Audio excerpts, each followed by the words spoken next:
The day after I died, my wife was already running back to her high school sweetheart. While I was missing, presumed alive, she'd scoff. What game is he trying to play now? When she got the call to identify the body, she assumed she'd be able to see the look on my face when my plot failed. But she didn't know I'd been dead for days. The clock struck midnight. I stared at the melting sky blue frosting on the cake on the table. The single candle stuck in it had burned down to nothing. My birthday quietly over. I slowly walked to the table, looked at the forgotten cake, picked it up, and took a bite. Happy birthday, I said to myself. Then, without a second thought, I threw the entire cake in the trash. Late that night, she came home.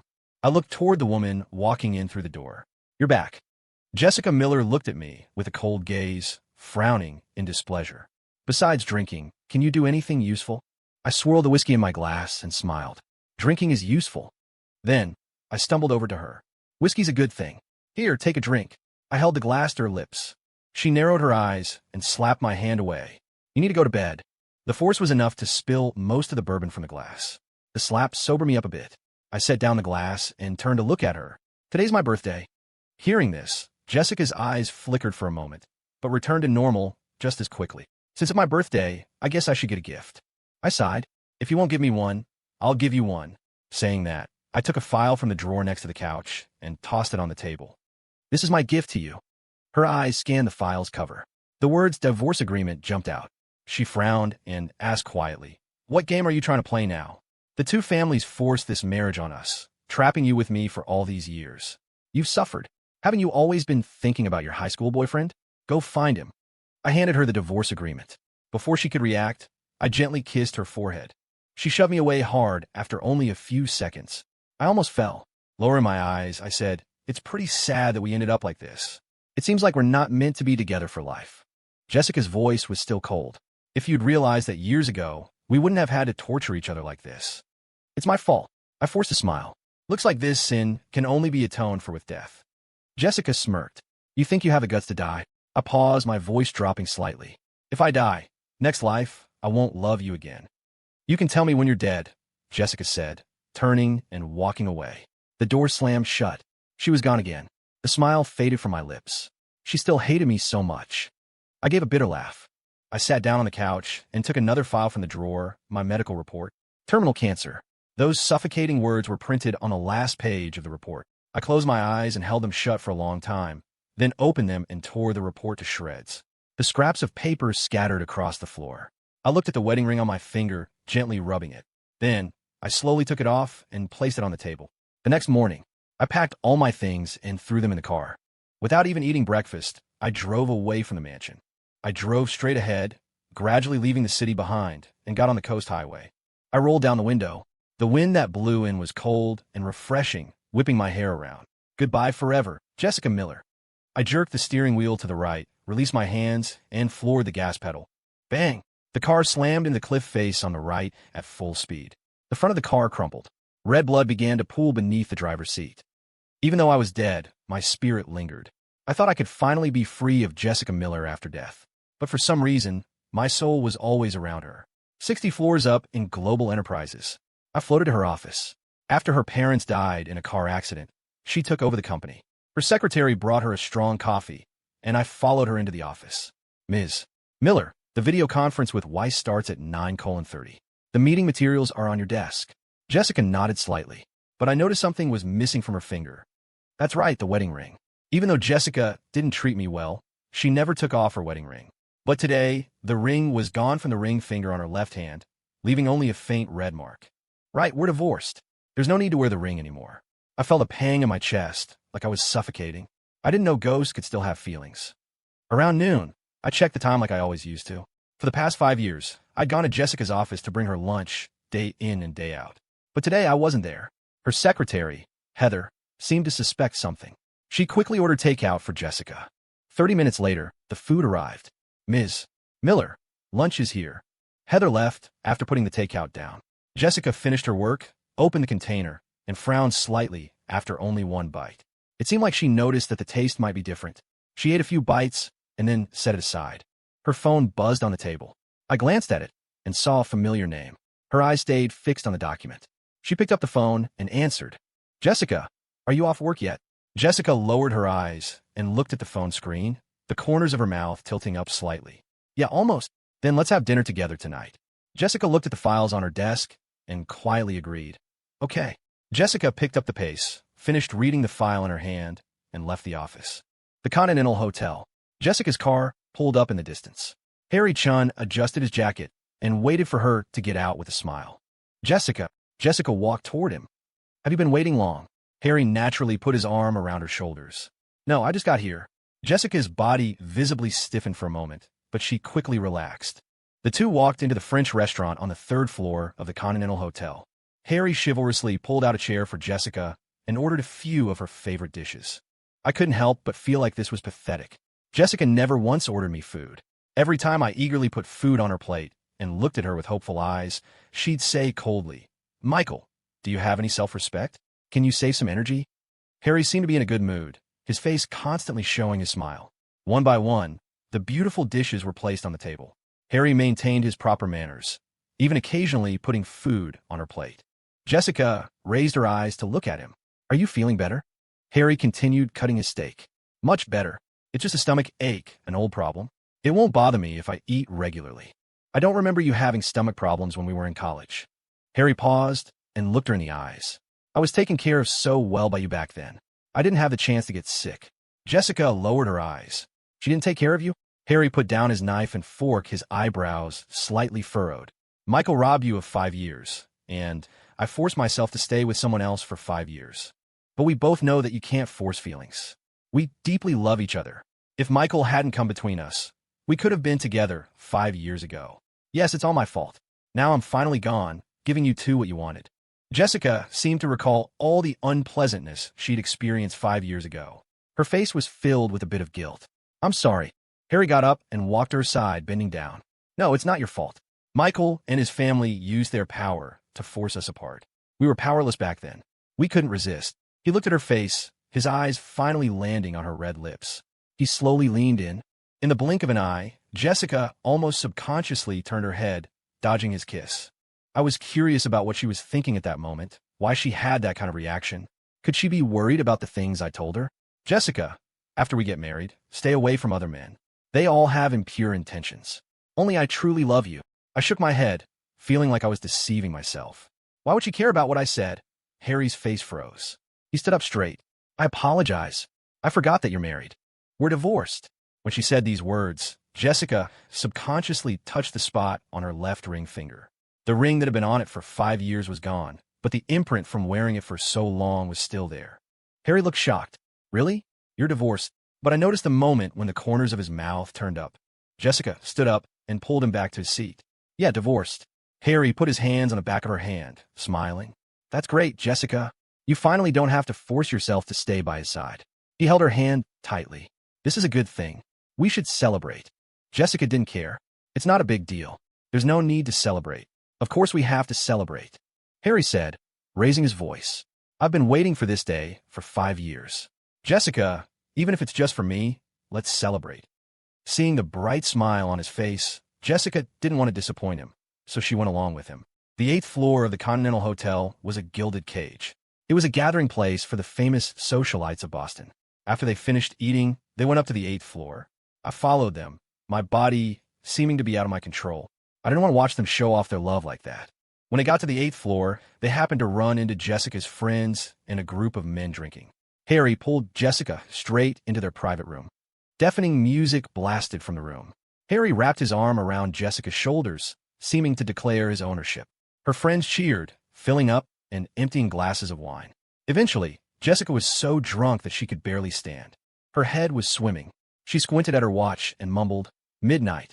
I have to go home. Michael doesn't let me come home late. He's always controlling me. It's so annoying. Harry was always by her side and seemed to hear her mumbling to herself. His face darkened slightly.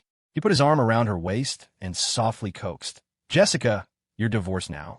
No one's going to control you anymore, so you don't need to follow any rules about not drinking or coming home early. Divorce?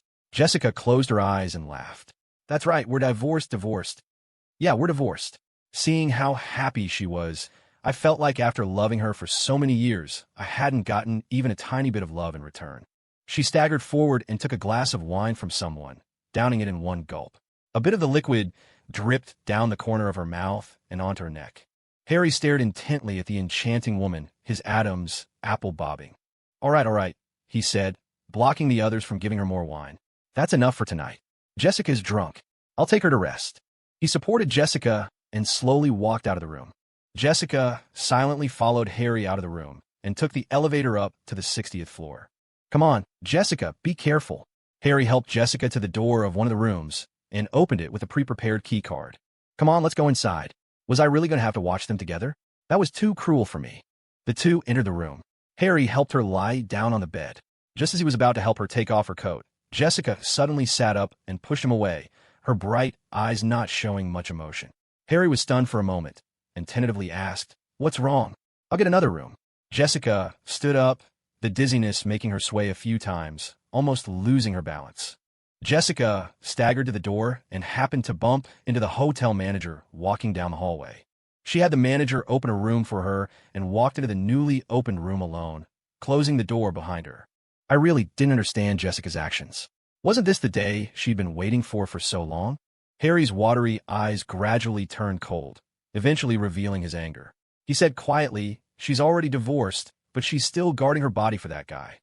The next morning, Harry got his emotions in check, put on a perfect smile, and walked down from the 60th floor with Jessica on his arm. As they walked into the hotel lobby, they ran into a familiar face. The magnificent lobby was bustling with people. Harry and Jessica smiled as they looked at someone not far away. It was the hotel's front desk manager, my good friend from childhood, Kevin Olson. I excitedly wanted to run over and tell him not to get involved, but my soul passed right through his body. I sadly remembered that I was already dead. He stood there with his body straightened in a black professional suit, his cold eyes falling on the pair of people leaning on each other. Kevin said sarcastically, "Ms. Miller, you really know how to play. One at home, a group outside. You're having so much fun." Jessica's eyes darkened, but she didn't say anything. Harry stopped smiling and took a step forward, protecting Jessica in front of him like a guardian. "Kevin, this is between the three of us. It's none of your business. 5 years ago, Michael used his family's power to force Jessica to marry him. If it weren't for him, Jessica and I wouldn't have been separated for so long. Besides, Michael's not doing anything with his life now. What help can he give Jessica? He's just a freeloader." Kevin looked at Jessica provocatively. "Freeloader? Relying on a woman? I've never seen a friend be able to do what Michael did. He threw away his career for a woman." "Shut up." Harry glared angrily at Kevin. "I know what kind of person Jessica is. I won't let you slander her like that." "You won't let me? In what capacity won't you let me? As a third party?" Harry said to Kevin, "I knew Jessica before you. Michael was the third party who cut in between us." Kevin sneered. "How I remember it. You were a gold digger back then. You dumped Jessica and went abroad with a rich girl." Harry glanced at Jessica with a guilty conscience and hurriedly explained, "If Michael hadn't cut in, how could I have left Jessica?" "You've got the order backwards," Kevin said dismissively. 5 years is enough time to raise a dog to wag its tail and beg for food. Not to mention how I treated Jessica so well, giving her everything. In the end, I couldn't even get her to look at me." Kevin stared at Jessica. "I hope you really didn't fall in love with him. Otherwise, when you realize what you've lost, you'll understand what it means to regret it forever."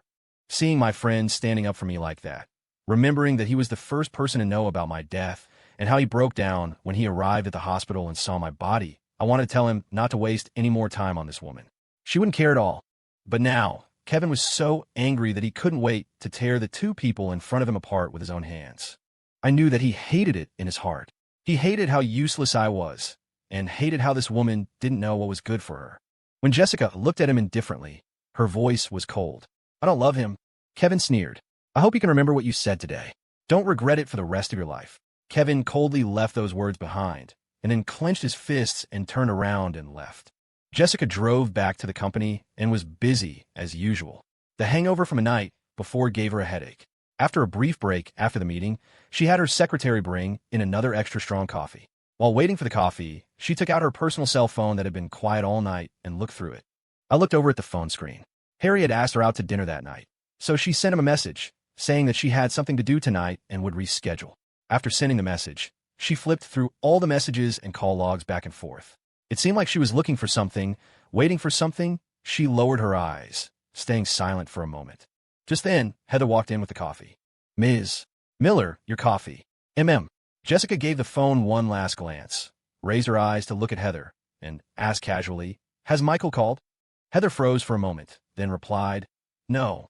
Jessica lowered her eyes and didn't say anything else. Heather's expression was puzzled. I guess that Jessica had probably never asked about me. After all, I was the one who was always fawning over her. After drinking the hot coffee, Jessica put down her phone and refocused on her work. At noon, Heather ordered a box lunch for her. Jessica ate 2 bites, and her eyebrows furrowed again. "Where did you order this box lunch?" "Huaxing restaurant." Heather thought for a moment and asked hesitantly, "Is the food not to your taste? Do you want me to order a new one? Is the one you ordered before from the same place as this one?" "No, order from the other place from now on." Heather looked at the president and didn't dare to speak. Jessica glanced at her and said quietly, "Can't do it?" Heather seemed to struggle internally for a moment and confessed. "The food from before was all sent by Mr. Thompson." Heather said nervously, "For the past few years, your lunch has been sent over by Mr. Thompson. He delivered almost every day, rain or shine, and he was always on time. Because he was afraid you wouldn't eat it, Mr. Thompson specifically told me not to let you know that it was the food he sent, so I didn't tell you. I'm sorry, Ms. Miller. I shouldn't have taken it upon myself to do that." Yes, no matter how carefully I used to make food for her, as long as she knew I made it, she wouldn't be willing to taste a bite. From then on, I was careful and tried to please her in a humble way. I didn't ask her to fall in love with me. I only asked her to accept my love. She probably just got used to it and was uncomfortable suddenly changing the taste. Jessica didn't say anything. She just waved her hand and told her to leave. Jessica looked at the box lunch in front of her, her expression unclear. The food in there was average. Every meal I made before was beautifully arranged and carefully made. The taste wasn't particularly good, but it had a homemade flavor in it. She opened her phone again and looked through it, but there were still no new messages. She put down her phone and went back to work. By the time Jessica finished handling everything, it was already late. She looked at the time, then she drove back to the mansion. The house hadn't had an owner for 2 days. The servants and maids were conscientiously taking care of the mansion. Seeing Jessica come back, the servant was very happy. "Madam, you're back. I'll go to the kitchen and have them prepare dinner for you."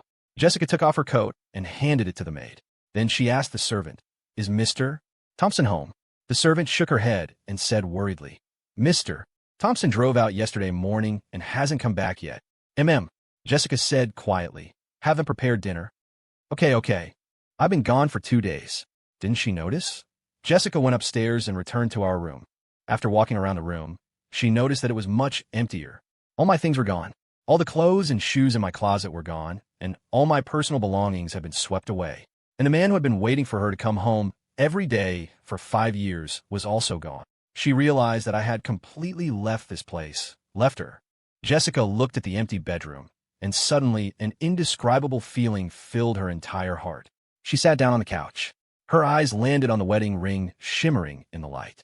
This ring was one of a pair with the one she used to wear. She picked up the ring, and a wave gently washed over her deep sea-like eyes. Jessica gripped the ring tightly in her hand, her face a bit lost. Maybe she thought I finally chose to leave. The next day, Jessica returned to the company on time. The morning meeting was still in progress. Harry arrived in a hurry. After the meeting ended, Jessica returned to her office and saw Harry, who had come without an appointment. She was a little surprised. "What are you doing here?" Harry put down the coffee in his hand and went up to her. "I didn't get a date with a busy person yesterday, so I had to come here in person to find you today." Jessica sat back in her chair and looked at the mountain of files on her desk. She said helplessly, "I might not be that fast." Harry said considerately, "It's okay, I'll wait for you to finish." Time passed bit by bit. Before she knew it, an hour had passed. Jessica had finished dealing with all the files on her desk and was just about to get up to take Harry to dinner when her phone rang. She looked at the screen and still hesitated to answer it. This was her personal cell phone number, and very few people knew about it. The voice on the other end of the phone was very cold. "Jessica Miller, this is Kevin Olson. Come to the police station." Jessica asked quietly, "What's wrong?" Between her and Kevin, there was no other interaction except me. Kevin's voice was as cold as ice. "Thompson's body is going to be cremated. We need your signature for the cremation process." The cremation process required the signature of the deceased family, and my parents had already passed away. Other than Jessica, there was no other family member. Although we had signed a divorce agreement, we hadn't gone through the final divorce procedure. Therefore, in the eyes of the law, Jessica was still my only family member. Jessica narrowed her eyes. What did you say? Body? Cremation? Kevin repeated coldly. I said that Thompson's body is going to be cremated. We need your signature. Jessica obviously didn't believe him. She said in a deep voice, Are these tricks fun? You'll know if it's a trick when you get here. After saying that, Kevin hung up the phone. The corners of Jessica's mouth slightly curled into a sarcastic smile.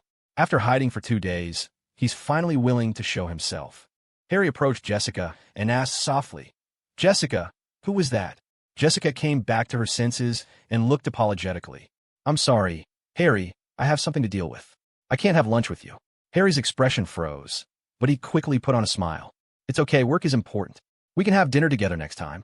Okay. She went to the parking lot to get her car and drove to the police station. When she arrived at the police station, she looked indifferent, obviously thinking that this was a trick played by me and Kevin to win her back. She was definitely going to see me with a smug look on my face. But it wasn't. When she arrived at the police station, she only saw Kevin standing among a few police officers, his expression sad. She frowned and walked over. Kevin glanced at her indifferently and said to the police officer next to him, She's Thompson's wife. She can sign. Kevin's voice was also hoarse. Jessica asked impatiently, What are you guys doing? One of the police officers comforted her. Please accept our condolences. Jessica's pupils shrank slightly, not quite understanding what he meant. I'll take you to see the body first, to confirm. She followed the police officer. I really want to know what kind of expression she would have when she saw my body, and if she would be a little sad. I followed them to a room. There was a bed in the room, and a person was lying on the bed, covered in a white sheet from head to toe. The body has been left for 2 days and 2 nights. The weather is hot now, and the injured parts have started to rot. The bruises are also coming out. It'll stink soon, so we recommend cremating it as soon as possible. The body, Jessica said, I don't quite understand what you're saying. The police officer explained softly, Your husband had a car accident 2 days ago and died on the spot. Jessica was a little at a loss after hearing the shocking news.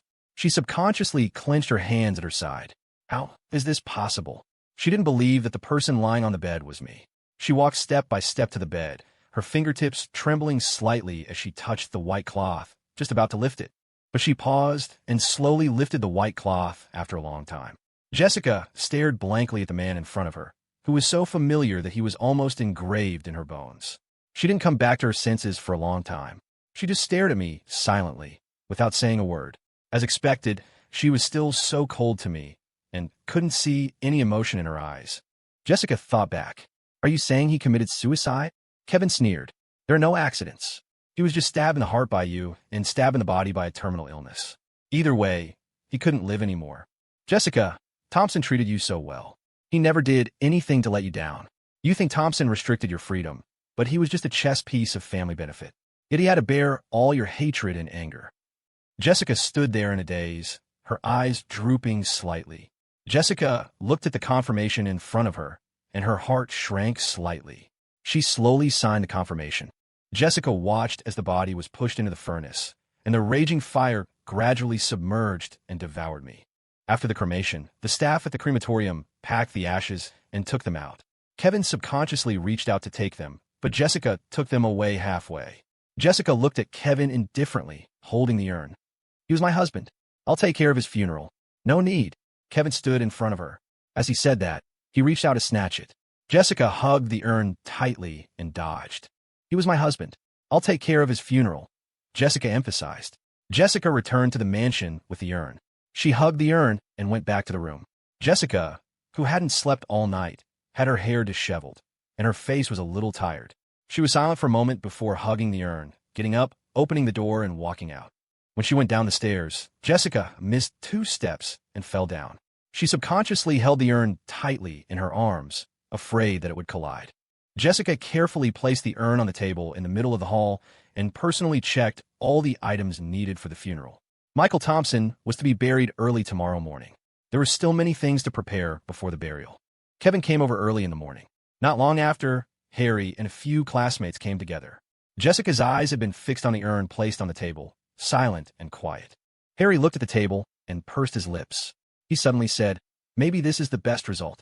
He won't be sad because he can't get love anymore. And Jessica and I will have no obstacles from now on. Kevin's eyes were red. He looked at Harry, his voice colder than ever.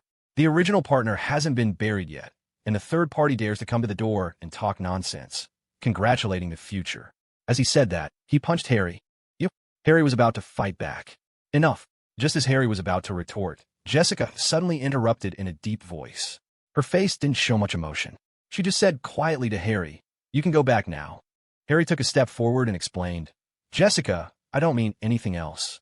I just think this is a release for the three of us. I know you feel guilty, but you can't blame his death on yourself." Jessica raised her eyes to look at Harry, her voice much gloomier than before. "Leave now." Harry reached out to grab her arm, but she dodged. Kevin and Jessica prepared everything for the funeral together. Jessica looked at the dishes placed by the servant in front of her, and suddenly remembered the familiar taste of homemade food for the past 5 years, which had unconsciously invaded all her taste buds.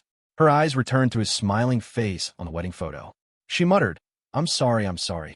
She squatted down and buried her face in her arms, her shoulders trembling. Maybe she remembered the words I had told her. "Jessica, after we get married, you can't do anything to let me down. You have to stay away from other men." So she would come home on time every day. Maybe she could remember the little things from before.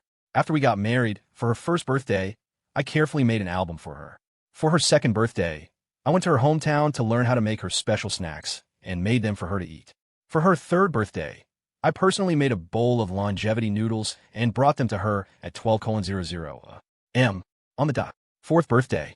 Suddenly, she couldn't find any memories of her fourth birthday. That's right, her fourth birthday wasn't spent with me. That day, Harry called her. She drove to see him without hesitation. I saw her get up and walk to the cabinet, taking out the album I had given her from the drawer. She looked at the photos one by one.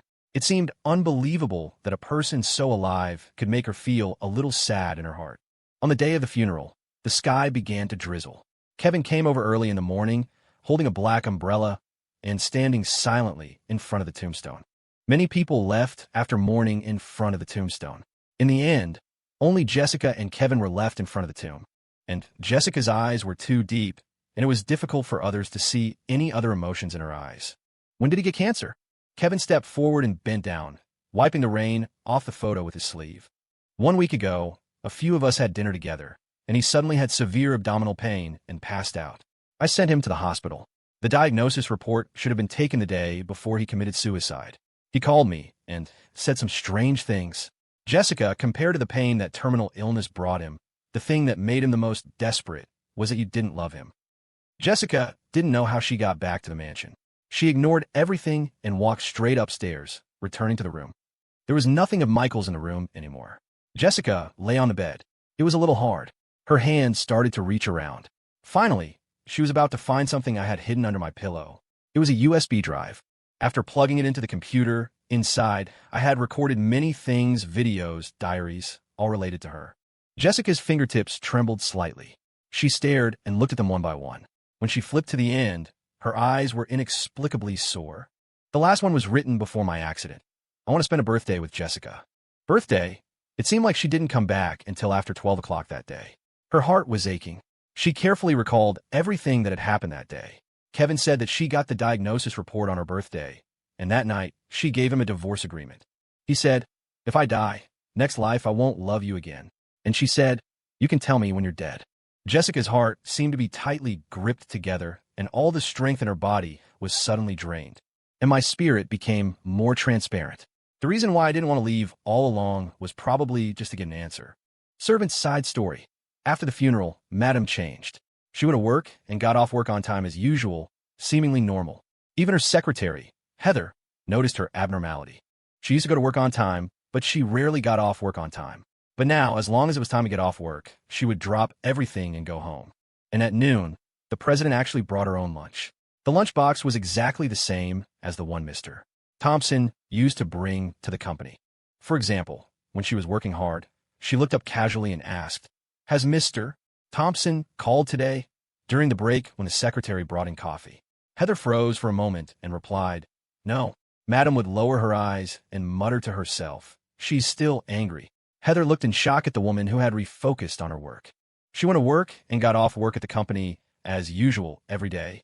After coming back, she would have people send dinner to her room, and she had to prepare 2 servings for dinner.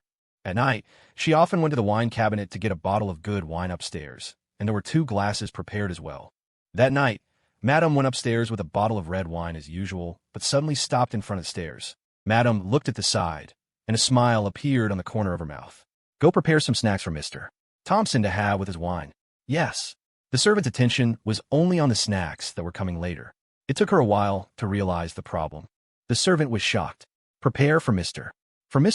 Thompson. Madam.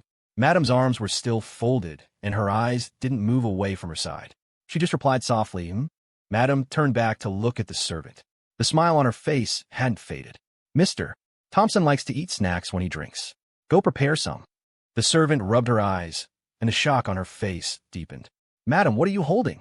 Madam frowned slightly, and a look of displeasure appeared in her eyes. Michael's right here. Can't you see him?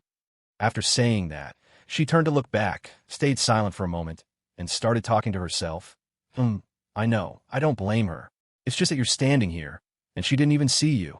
Aside from Madam's occasional confusing actions, life didn't seem to have changed at all. She often showed everyone the feeling that Michael Thompson was still alive. Madam treated the imaginary Mr. Thompson very well. She became more and more accommodating to Mr. Thompson. The kitchen had to make the food he liked, and the sofa in the living room was changed to his favorite color. These actions all showed Madam's longing for Mr. Thompson. Harry found out about Madam's current situation from somewhere, broke into the mansion, and came to find her. When Madam saw Harry, she didn't say anything. She just put the dessert she was holding on the side, but there wasn't anyone sitting on the sofa on that side. He looked at her in disbelief. Michael Thompson is dead. How long are you going to keep lying to yourself? He grabbed her arms tightly with both hands.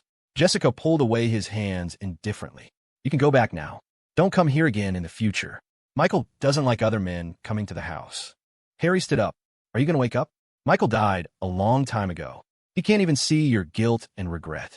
Madam's face didn't have much emotion. She reached out and touched something on the side, as if she was comforting something. She faced Harry. You can go back now. Harry stared at her blankly. What do you mean? I love Michael. You can go. I don't want to see you again. Then what about me? What am I? Harry's eyes widened. You're really deceiving yourself. After Harry left, Madam looked back at the sofa. The gentle person had already disappeared. She searched everywhere, but she couldn't find even a trace of him. Madam muttered, Are you angry? Her stomach suddenly contracted, and she ran into the bathroom, feeling sick. A maid saw it. She turned around and took out her cell phone to make a call. Mr. Chun, you should come back. Madam is throwing up. The focused maid didn't notice the woman approaching from behind. Until the cold air invaded her body and mind, the maid realized. Madam. Madam's cold gaze stared at her, without saying anything. The maid was so scared that she was sweating. Madam, I didn't mean it. It was Mr. Chun. He asked me to report everything about you. Mr. Chun gave me money to report everything about you and Mr. Thompson at the mansion. On Mr. Thompson's birthday, he asked me to secretly put some photos in Mr. Thompson's room. I refused, but he still sent them to Mr. Thompson with his cell phone. Madam's eyes narrowed. What photos? The maid said, tremblingly, some intimate photos of him and you, and the pregnancy test report. Madam's eyes sharpened, and the cold air was even stronger. She had Heather cut off all business dealings between the company and Harry. Overnight, Harry lost everything. He searched everywhere for Jessica, like a madman, at the company, at the mansion, and at the restaurants and entertainment venues she often went to. But he didn't even see her shadow. He was like a headless fly, with nowhere to vent his anger. Until one day, he called the maid and understood. Jessica was still living a monotonous and boring life between the company and the mansion. Every day when she came home, she still had people prepare 2 dinners and send them to her room to eat. Occasionally, she still went downstairs to get a bottle of red wine and go back to her room, still with 2 glasses. 1 year later, Michael Thompson's death anniversary. Jessica brought a bouquet of baby's breath to see him. She finally recognized the fact that he was gone. Jessica stayed there quietly for the whole day, without saying anything, until night fell before she got up and left. On the drive back, it started raining heavily. She saw a truck from the next lane, losing control and crashing head-on. Her hand subconsciously wanted to turn the steering wheel, but in that 1 second, she remembered the lifeless body she had seen at the police station last year. She released the steering wheel. It's fine. Bang! With a deafening crash, Jessica fell into darkness forever. When her spirit floated out of her body, she saw a familiar back. The end.